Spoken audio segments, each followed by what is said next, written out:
Bonjour à toutes et à tous, me voilà de retour après une absence un petit peu prolongée, je le reconnais. Les dernières activités remontent au début de l'année quand j'ai présenté le traité de Fuchs et que j'ai produit quelques vidéos concernant le contrepoint. Donc maintenant nous sommes au mois de novembre, me revoici pour un événement tout à fait particulier.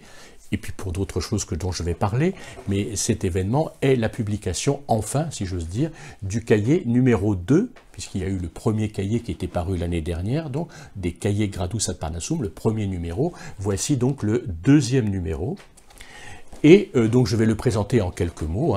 Il s'agit d'un cahier consacré aux accords de sixte augmentée allemande. Alors le premier cahier, au début j'avais fait le projet de présenter un seul cahier, tous les accords de sixte augmenté. Ça faisait trop. J'ai donc consacré le premier cahier aux accords de sixte augmenté italienne et française. Et maintenant, ce sont les accords de sixte augmenté allemande qui font l'objet de cette étude. Je redis, mais je crois qu'on le sait désormais, que cette étude que je produis est accompagnée de nombreux exemples, ici particulièrement d'ailleurs peut-être plus que dans le premier et que dans les livres que j'ai pu écrire. Il y a beaucoup d'exemples, les exemples prennent de la place et ils sont très importants.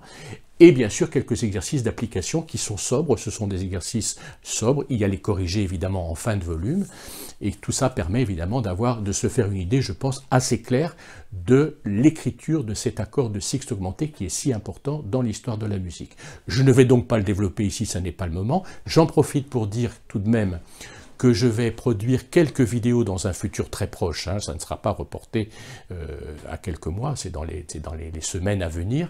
Je vais produire quelques vidéos justement d'illustration de ce cahier. Je vais reprendre le propos du premier et du deuxième cahier. Je pense que c'est une bonne chose. Bien sûr, je pense que ce cahier se suffit à lui-même. On n'a pas besoin de vidéos complémentaires. Mais enfin, ça ne fait pas de mal de pouvoir en reparler avec d'autres exemples et pouvoir expliquer oralement ce qui est ici écrit.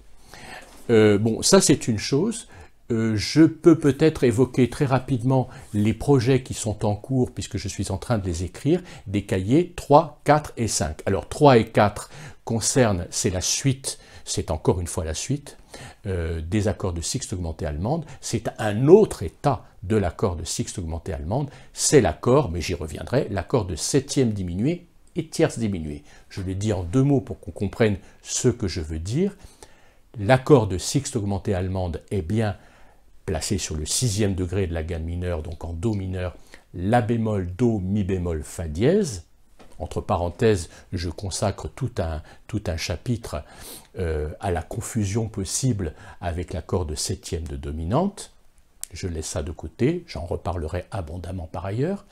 Mais donc cet accord, ces quatre sons se retrouvent dans un autre état placé sur Fa dièse, l'accord de septième diminué placé sur la sensible de la dominante, en Do mineur, Fa dièse, La bécard, Do, Mi bémol, et donc l'accord où le La bécard devient La bémol, et donc je fais le geste, constitue la fameuse tierce diminuée, auquel je consacre pas mal de pages sur l'intervalle lui-même, c'est-à-dire les deux notes qui sont en quelque sorte comme un étau autour du sol. Le Fa et dièse, il est haut, le La et bémol, il est bas, ces deux notes enserrent la dominante. Voilà, donc cet accord est très important, il est tardif dans l'histoire de la musique, on le trouve surtout à partir de Chopin, et après, bien sûr, donc chez beaucoup de compositeurs, chez Brahms, je donnerai beaucoup d'exemples, ce livre n'est pas encore paru, chez Brahms, etc., chez les Russes, Tchaïkovski, Rachmaninov, etc. Ça, ce seront donc les cahiers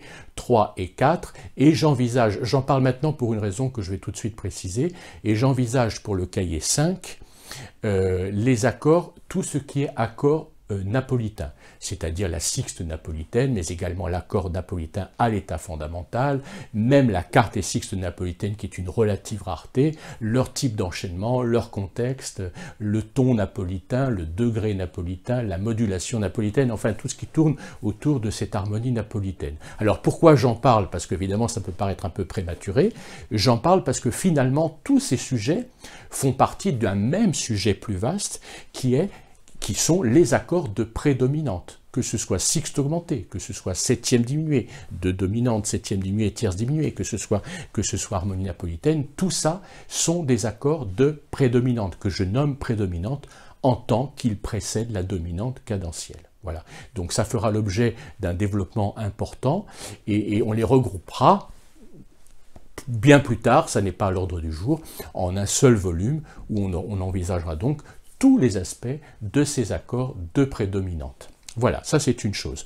Donc je disais, je produirai aussi donc des vidéos d'exemplification qui me semblent bienvenues. C'est donc ce que j'avais fait avec Fuchs. Quand le Fuchs avait été publié, j'avais présenté des vidéos d'explication, enfin de présentation de différents aspects du livre, les fameuses espèces de contrepoints, etc. J'avais produit quelques exercices, j'avais montré des exercices du livre de Fuchs, ce qui est une manière de le rendre vivant, parce que c'est vrai que quand on se trouve, des fois ça peut être un peu ardu de se retrouver seul devant un texte.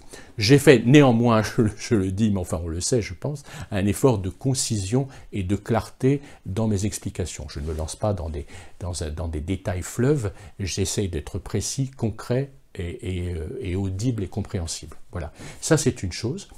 Et puis alors maintenant, la deuxième annonce que je voulais faire, c'est la reprise des vidéos d'analyse. J'en profite pour dire une chose, parce que j'ai remarqué lors de différents témoignages, de différents échanges de mails, etc., de dialogues que j'ai pu avoir avec les uns et avec les autres, c'est que certains n'avaient pas bien vu que certaines vidéos qui sont sur YouTube ont leur prolongation sur le site Gradus ad Parnassum. Par exemple, puisque je parle d'analyse, j'ai produit un assez grand nombre de vidéos, je ne sais pas combien, mais enfin, c'est un bon petit volume, sur la fameuse sonate Clair de Lune, l'opus 27 numéro 2 en do dièse mineur. J'avais fait 2 ou 3 vidéos, sont visibles sur YouTube, mais l'essentiel est sur le site. Donc j'invite tout un chacun, ceux qui sont intéressés par cette sonate, je pense qu'ils sont nombreux, parce que ça en vaut la peine, d'aller voir cette série de vidéos.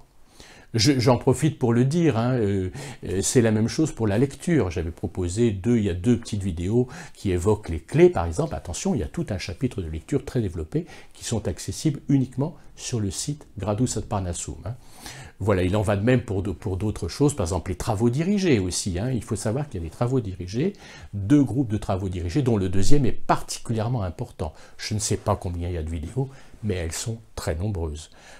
Sur l'introduction à l'harmonie, etc., où il y a tous les aspects de base et les aspects avancés, comme les modulations, enfin bon bref, 1000 choses, les marches harmoniques, les accords de prédominante, etc., etc., j'en passe et des meilleurs. Voilà, donc j'invite tout un chacun à aller voir ces vidéos pour ceux qui sont intéressés. Donc, je vais m'arrêter là pour aujourd'hui. Publication de cette, je le remontre avec plaisir, de ce nouvel ouvrage. Il y a au dos, on trouve le sommaire, et puis de toute façon il apparaîtra sur le site Gradus ad Parnassum, voilà, et donc les vidéos d'analyse. Et puis après il y aura d'autres choses, mais je n'en parle pas pour l'instant, parce qu'il faut si je tiens à me laisser le temps de faire tout ça. Il y a d'autres projets qui sont prévus, mais je n'en parle pas pour l'instant. Analyse, ah oui, il s'agit d'analyse, je ne l'ai peut-être pas dit, je le dis, de la sonate pathétique cette fois-ci. Alors on va me dire peut-être, voilà, 2 sonates de Beethoven pour piano. Oui, bien sûr, j'aurais pu présenter une œuvre d'orchestre, présenter un quatuor, bon, des extraits d'opéra, etc. Ça se fera en temps voulu. Il se trouve que la sonate pathétique m'a été pas mal demandée. Et puis moi-même, elle m'intéresse énormément. Donc allez, c'est parti pour cette sonate pathétique. Il y aura un assez grand nombre de vidéos. Pourquoi? Parce qu'elle est évidemment conséquente, cette sonate. Il y a le grave introductif, l'introduction lente, très lente, il y a tout ce premier mouvement, le mouvement lent, etc. Donc il y aura il y a beaucoup de choses à dire et surtout beaucoup de choses à tirer comme enseignement de tous ces enchaînements harmoniques, de toutes ces structures, de toute cette composition. Voilà. Donc, me voici à nouveau ici, présent, et cette fois-ci je ne vais pas partir, je vais rester et je vais produire un travail régulier. La période a été un petit peu difficile, je dois dire, l'organisation, enfin un certain nombre de choses m'ont un petit peu contrarié dans mes projets. Cette fois-ci je vais essayer de tenir la route, enfin je le promets même, je le promets. Voilà, alors bon travail à tout le monde et à très bientôt.